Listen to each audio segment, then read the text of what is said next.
Chapter 10, Part 3, Homeless and Runaway Youth Shelter. As soon as I came, I was instructed to take a shower, after which they gave me a very tight dress to wear temporarily. Then I had to go through a tedious process of paperwork.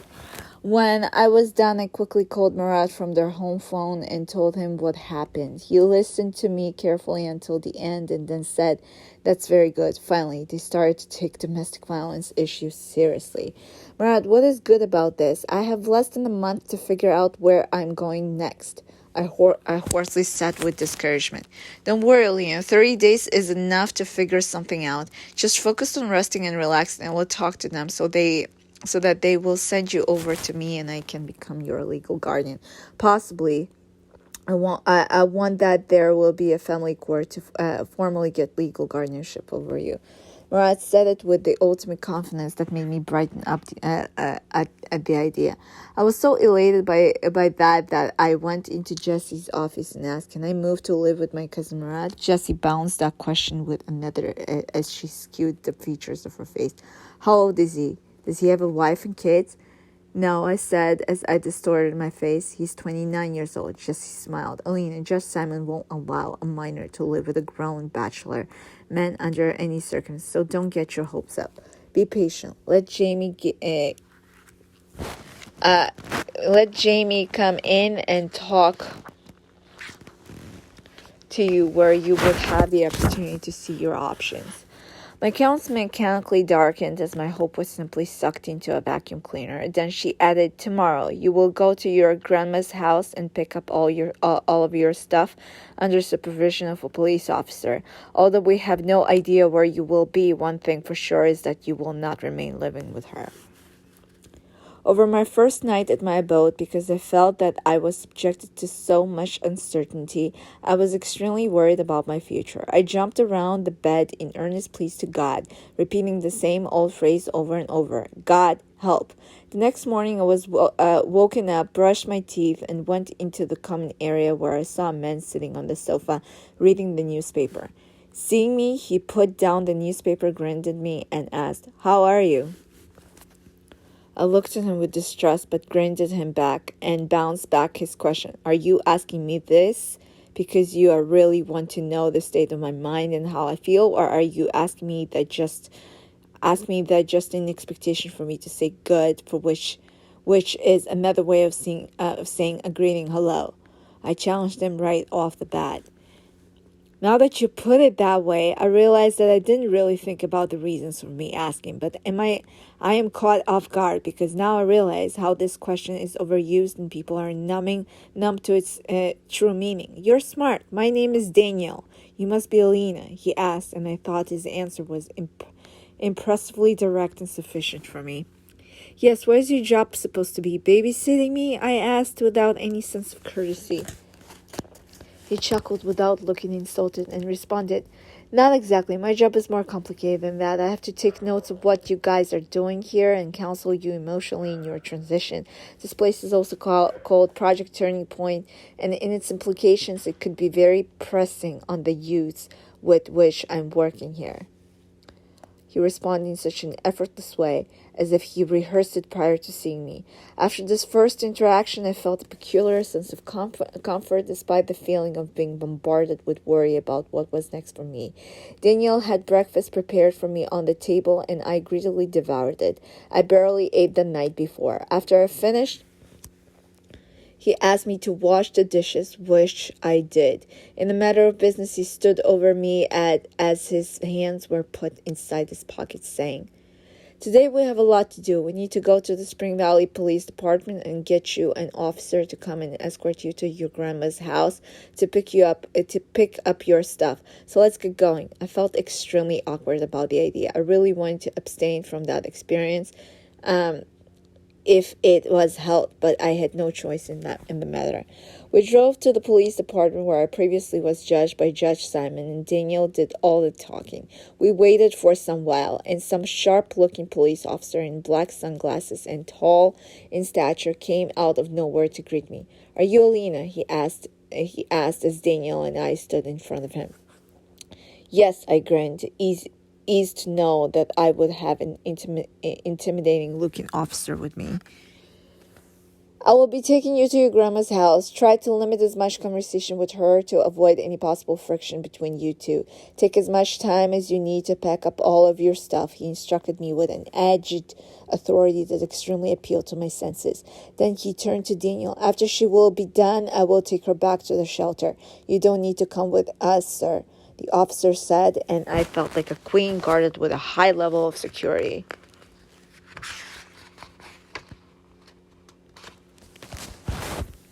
Break a leg. See you at home, Daniel said to me as if it was my permanent home, and left.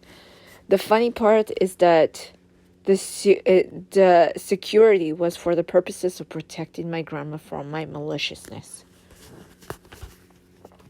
Shortly after we arrived to the senior home where Grandma lived, went through the lobby into the elevator, and there was no exchange of words between my dearly appointed officer and I.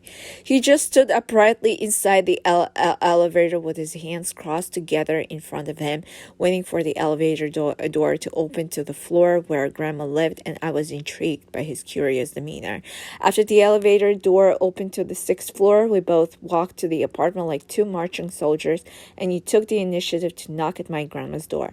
I didn't even want to touch it. Grandma, with inflated eye sockets, looking like she'd been crying, opened the door. She looked at me with happiness, and I looked at her with doom. Then, when she saw the officer by my side, her entire facial expression dropped into sadness. «Привет, дорогая». «Hello, dear», her voice quivered. «Я пришла забрать мои вещи. I came to take my stuff», I said, unnerved. «Заходи, come in». She propped the door ajar for us to come in. When the officer and I came in, I saw my mom and my aunt sitting on my bed in the living room. My mom had a very guilty look on her, while my aunt looked ominously at me. As I was walking around the apartment, Grandma was desperately trying to help. All I needed from her was to give me garbage bags, carton boxers, that she had, and the small suitcase that I brought along with me when I immigrated to the United States. Although very reluctantly, she did as I asked, as I was rattling my stuff, making all kinds of noises, grabbing all of my clothes from the closet and tossing them in a disorderly manner into the garbage bags and suitcase. My grandma was crying throughout the entire process. Well, after I was done with my clothes, I went to grab my documents, such as progress reports throughout the years, valuable awards, other valuables, and definitely my passport. As I held my passport, Grandma stopped me and said, «Ты свой паспорт не берешь. You are not taking your passport». The issue with that was that, although my visa was expired, my passport was still valid until 2009 and was my only legal form of identification. Because it was clearly explained to me that I was not going to live with Grandma, my passport had to be with me no matter what was to happen to me. However, Grandma was in denial that I was officially leaving her. I told my officer the issue, and he asked to look at the passport. He saw my picture with my name and said to her in English, «It belongs to her, and she must take it». My aunt translated, and Grandma relented. Then I grabbed my laptop, and I felt that there was one more thing I was missing. All of a sudden, I remembered that I was missing Murat's cell phone that he had bought for me. I right away knew with the ultimate conviction that my aunt was hiding it. I turned to my sharp-looking officer and told him, «My aunt has my cell phone». I didn't say she might or maybe. I was sure she had it. All of this seemed like a game of broken telephone when one person comes up with a word to whisper to the next one and to the next one until the very last one, who hopefully says the original word that had been said by the first participant of the game. My officer turned to my aunt and asked, «Do you have her cell phone, ma'am?" as he looked at her piercingly straight to the soul.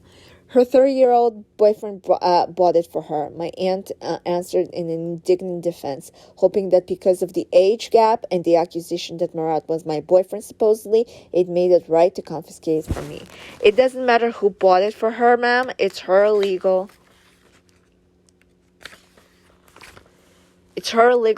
possession. You must hand it to her», the officer answered, which made me feel victorious this time.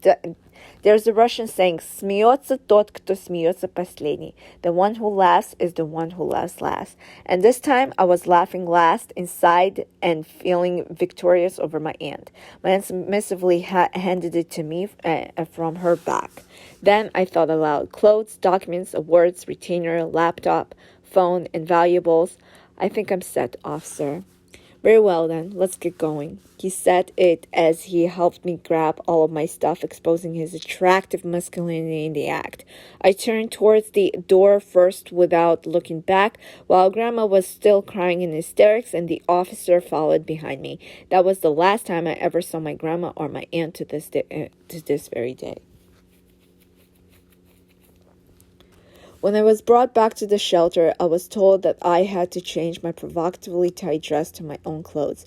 We had a new addition to the house. His name was Trey, and he was 13 years old. I found out that it wasn't his first time in the shelter and that he had problems with his mom. Because it was just the two of us and Daniel, we were playing card games and goofing around. Our play was interrupted by Jessie and some other lady, whose name was Brenda, who told me to come into the office. Brenda was conducting conversations with Jamie, my social worker, before talking to me, and she laid out the cards that I was dealt with. Aline, you can go back to your grandma. There's a restraining order against your mom for you, which means you can't live with her either, unless we work to lift that restraining order from your mom and you live with her. I looked at Brenda with her and told her with conviction, I absolutely do not want to live with my mom. Unfortunately, we can't refer you to a group home because you are undocumented. Maybe you should start considering moving back to Israel. Do you have anybody there? She asked. My father is there. I do not want to go back to Israel after all the effort I took in staying here. I said it with an attitude. Well, you are in a very sticky situation. What you have to do is make an informed decision. Brenda put it so simply as if it was a piece of cake, a walk in the park. What, do you think I had to find that from you to realize that I'm in fact in a very sticky situation? I raised my voice at her vexingly. Jamie is going to come within this week. We will talk about this further. Please don't stress. Brenda asked as her body expression looked like she was intimidated by my slightly exhibited aggression in my response. Stressing, however, was exactly what I did. I went back to playing with Trey and I told him my situation. Then I asked him, do you think they will force me to go back to Israel? No, I think you will continue staying here and your English will have less accent. Trey reassured me. Where he had that confidence about me, I did not know. I smiled and I drew his portrait from him in thankfulness of his support. At the same time, I called Dad and told him everything I was going through. He said that he was ready to take me in, to which I said that I did not want to and that I would try to think of other options. I told Marat my conversation with Brenda, and Marat strongly advised to keep my ground and not allow them to lift Mom's restraining order. Mordechai visited me from time to time and promised me that when I would look back at the experience, I would look at it with a smile on my face and that he felt something good would arise from it. Also, we had another counselor whose name was Denise. She was a tough and strict African-American woman, making me do chores and keeping my hygiene. One time, when we were on an outing, we passed some kind of building that looked to me like a plantation. Because I was ignorant about the history of slavery, I made a remark about it, and she asked, "What, are we back at slavery times?" I immediately sensed the weight and the shame of my ignorance, for which reason I never mentioned it ever again. Nevertheless, she cracked me up to the point that I laughed so hard. She found out that I was Jewish, and she asked me about the Hasidic people as to why they stunk so badly. I told her that they ritually take a shower once a week in a purifying place called mikvah.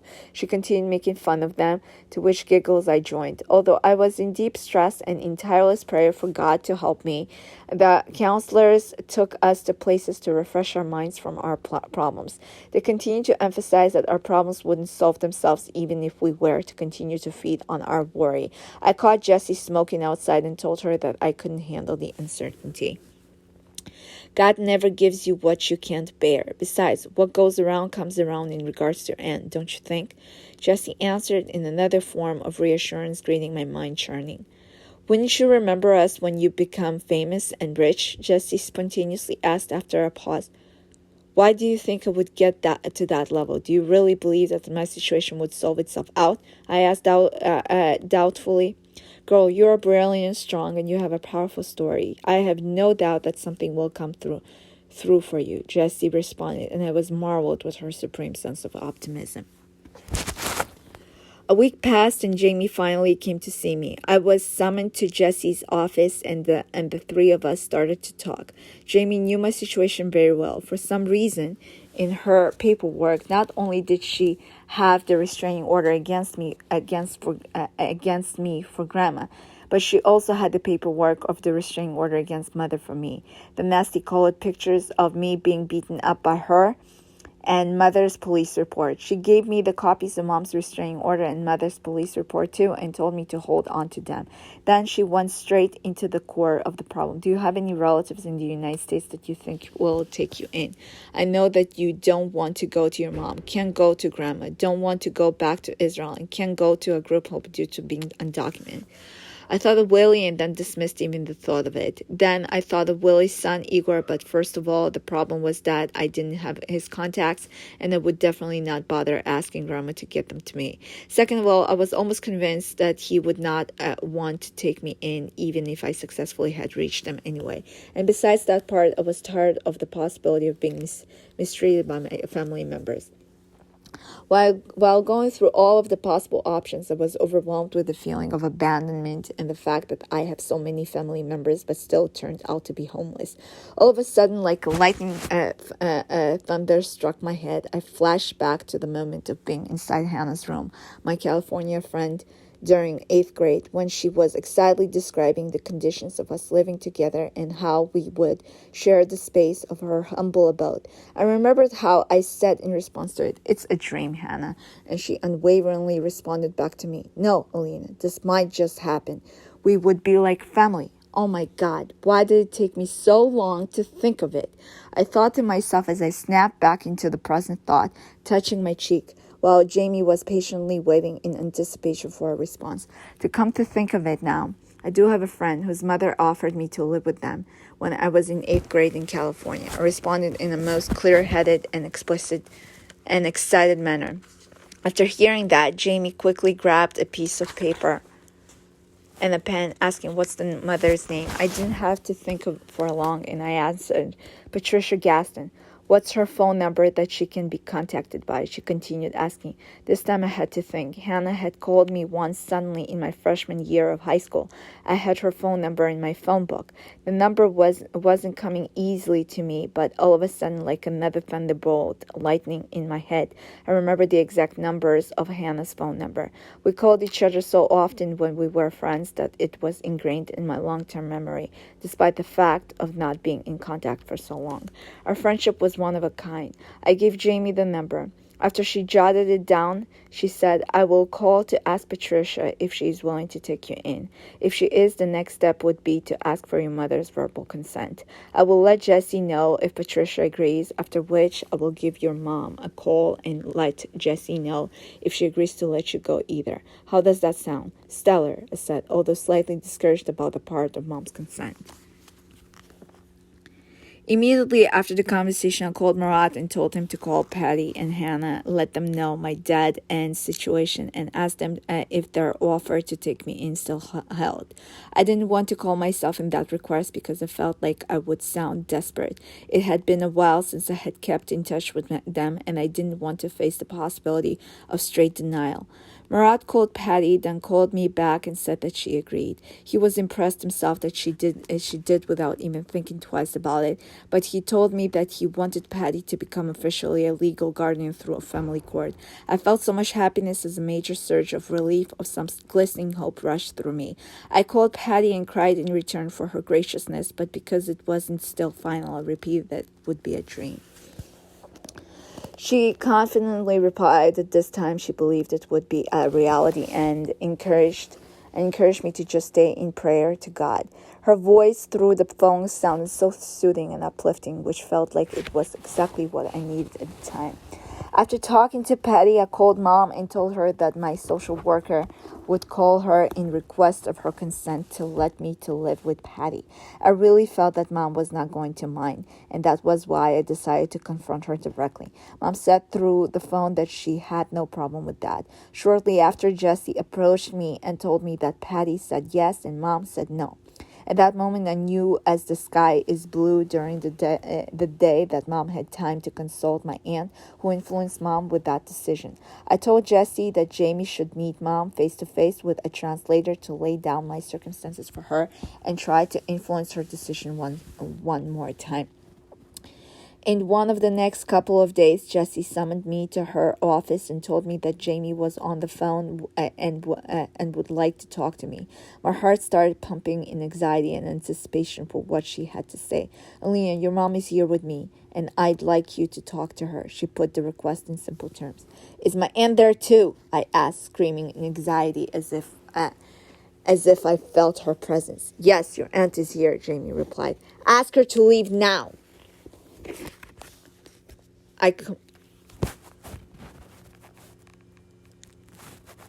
I commanded. Through the phone, I heard the exchange of words. Ma'am, you need to leave, Jamie said to my aunt. Why? This concerns me too. I spent so much money on her education and in supporting her when she lived with me. She needs to go back to Jerusalem. Why are you protecting her? My aunt complained. Ma'am, thank you for everything you've done for her, but I don't know what you don't understand about who I'm supposed to represent. I'm a part of a child protective services, Jamie emphasized and continued. This is only between Alina and her mother. I ask you to step out, please. After a couple of seconds, I screamed in paranoia. Is she out? Yes, she stepped out. Are you ready to talk to your mom now? She asked. Yes, I am, I answered, as I gathered all of my mental strength, knowing that this was going to be a spectacle of some nerves bursting into fireworks of ultimate tension. Jamie handed the phone receiver to Mom, and Mom said in a sheepish and endearing voice, Dad, Deutsch. Yes, daughter. Mom, I want you to allow me to leave to California, said it briskly and demandingly without taking no for an answer. I knew that Mom didn't care about it and that she was just saying no in compliance to my aunt's insistence. Leanne, you're my daughter and I don't want you to live with Catholics because you will become one. Besides, Willie would not be happy about that, Mom answered. I knew that those were not her words. At the beginning, she had no problem. Now she was coming up with all kinds of excuses. Mom, you no longer have control over me. You lost it long ago. This is your only chance to make it up to me. If you will not let me go, I will never forgive you. Besides, I'm going with or without your consent. I will ask Dad's consent if you won't consent. I posed a possible ultimatum without being completely sure if Dad's consent would be in fact valid. Then I continued with edged confidence. Besides, there are not Catholics, there are Christian. I assure you that I won't become a Christian. I know my Jewish identity very well, and I will stick to it tenaciously. You shouldn't worry about Willie because I wouldn't even bother him. Honestly speaking, at the time, I didn't know the exact difference between Catholics and Christians, but for some reason, I thought that there was one. On top of that, I was completely convinced that Christianity wouldn't rub off of me, but God had completely different plans in store in my address. Jessie sensed the roaming and unsettling air created by me and asked me to calm down. After I said my peace of mind to Mom, I finished the conversation sharply by saying, "Paka, goodbye," and gave the phone receiver to Jessie as all of me was shaking. I never thought that a short conversation would be as nerve-wracking as this one was. After I said my piece, I went out of the office and nervously waited as I was rocking back and forth in most earnest prayer to God, repeating the same old phrase over and over again, God help. I waited for 10 torturous minutes, which felt like infinity to me. Everything in me was extremely tense. Finally, Jessie came out of the office and I tried to read her face. I looked at her and she seemed to have an undeniably sad face, for which reason I looked down at the floor, feeling intensely bummed out and defeated. Suddenly, she had the biggest smile ever and victoriously announced, "She said yes!" She clapped her hands together and made a little dance. I raised my hands in victory and screamed, "Yes! Oh my God, thank you!" I continued screaming as I rubbed my eyes to wipe out my tears of joy and relief rushing out of me.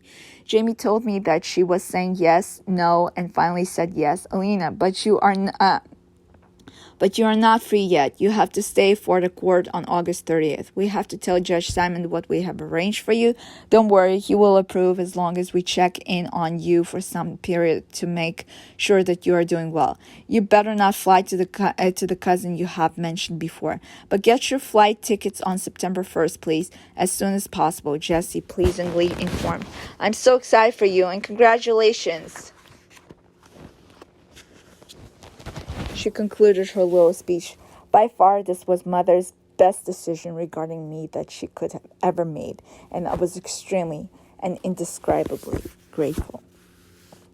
After receiving the most amazing news in my life, I called Murat and told him to buy the tickets. "That's very nice, but I'd like the guardianship to be official and to go through family court," Murat insisted. I told him to wait for me to ask about that as I stepped into Jesse's office, putting him on hold. "Jesse, Murat says that we should go through a family court," I told her in urgency. "Girl, family court takes about 3 months. This is a 30-day program, and besides, you need to start school soon, and that process would just complicate things," Jesse said in a matter-of-fact way. I told that to Murat, and he didn't push the matter further. "Okay, I will purchase the tickets for you to fly in on September 1st and send them to your email. I first have to talk to Patty to find out when it is convenient for her to pick you up. Meanwhile, gather the stuff that you can't take on the plane with you. Go to FedEx, and I will pay by giving you my credit card number through the phone, but only at the time that you will be ready to make the payment. Let's get you out of this mess once and for all, and don't worry about being undocumented. California has many options, and I will avidly research the matter." Murat concluded as I felt unspeakably grateful that I had him by my side. Jessie printed out my ticket. Denise helped me pack up my stuff, and we went to FedEx. Denise dealt with the payment while talking with Murat to get the credit card number as she very nervously wrote it down on a small piece of paper. After processing it, she quickly shredded it as she held on to it like a dead mouse. "Alina, who is this guy, your boyfriend?" she asked while we were driving back to the shelter. "He's my cousin," I responded as I was deeply blushing. "Man, I'd like myself a cousin like that. Did you do the stinky with him?" she asked me with an attitude and complete daringness, and I felt extremely hot in my cheeks and uncomfortable. "No, Denise, he never touched me. I'm a virgin," I answered almost in a whisper, but clearly enough for her to hear.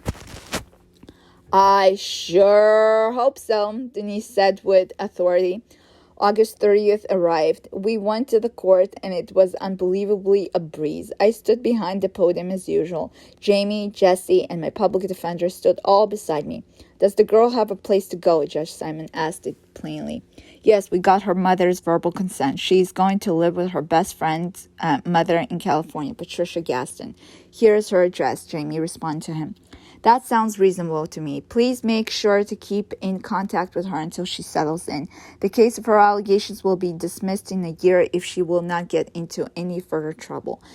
As he said that, he turned to me and continued, "Good luck, young lady." He officially hit the hammer of his decision. I turned to Jesse and asked in complete disbelief, "Jesse, is this it? I don't have to show him documents or sign anything?" "Girl, it is done. You are free. Tomorrow Daniel will take you to the airport." Jesse answered exuberantly. I felt like shackles had been unclasped from me. I was so happy that of all the counselors, it turned out to be Daniel. I said a good report with him. I called Murat and told him what happened in the court. Murat told me to call him before I left the shelter tomorrow.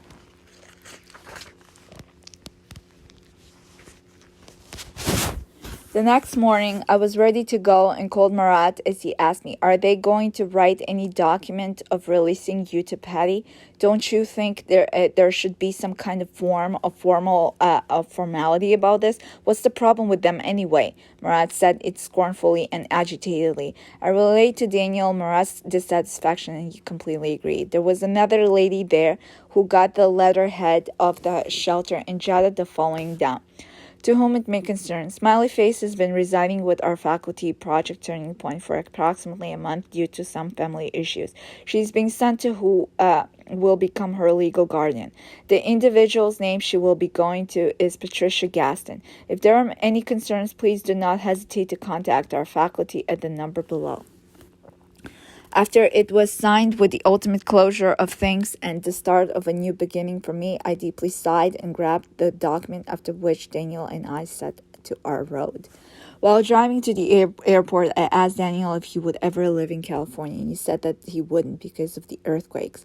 Then there was a temporary silence between us that I broke with another spontaneous question. "Daniel, do you have any kids?" "Yes, a 17-year-old obnoxious girl," he answered as he chuckled.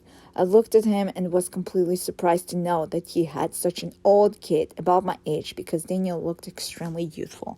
"How old are you anyway, Mr. Father of 17-year-old? I asked intrusively with sarcasm. Daniel smiled and said, "I'm 36 years old. When I did the math of the age of him becoming a father in my head, I forgot all of my sense of politeness. And are you a player or something?" "Girl, definitely not. I consider sex sacred," he answered defensively, but in an even tone, and not taking any of my rude interrogations personally. I really appreciate that Daniel had that value, because I happened to share it, and throughout the ride, I created a deeper bond with him, feeling his genuine paternal streaks towards me. Then we arrived to the airport, where I checked out my luggage, got my tickets, and was ready to bid my formal farewell to Daniel. Daniel embraced me so tightly as if I had been his own. The last time I had been hugged like that was by my own father around 12. "When you arrive, please make sure to call us. We need to confirm that Patty in fact has you. Girl, you better not be with Marat. Do you understand?" he sternly admonished me. "Yes, Daddy," I answered submissively. His face softened into exuding a profound sense of warmth towards me, and he continued, "I wish you the best of luck and that there is. It's been a treat knowing you, Alina."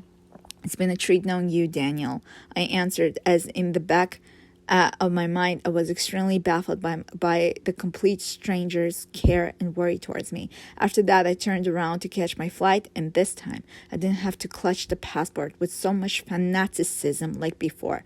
I carried a backpack with me this time.